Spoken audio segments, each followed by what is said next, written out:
दिवसापूर्वी एक आदिवासी मुलाचा मर्डर झाला होता. त्या मर्डरच्या अनुषंगाने जिल्हास्तरीय एक मूक मोर्चा आयोजन काही आदिवासी संघटनांनी केलेलं.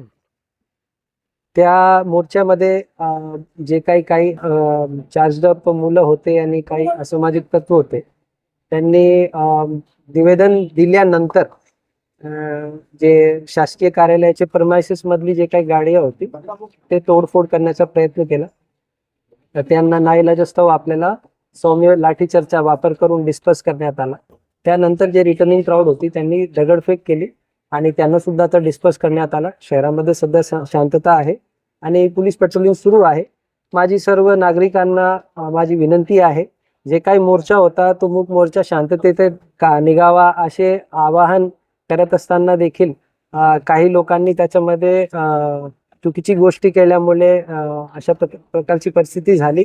तर सर्व नागरिकांना माझी आवाहन आहे, पोलीस प्रशासनाने त्या तपासामध्ये सुद्धा काम केलेलं आहे आणि आता सुद्धा पोलीस प्रशासन सर्व जे काही परिस्थिती आहे त्याला हाताळत आहे.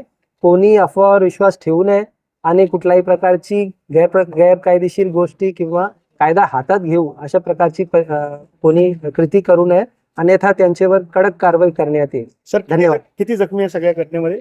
आता सांगणं थोडंसं कठीण आहे, कारण वेगवेगळे जवळपास 15,000 ते 20,000चा मॉब होता आणि त्याच्यामध्ये काही असामाजिक तत्व होते.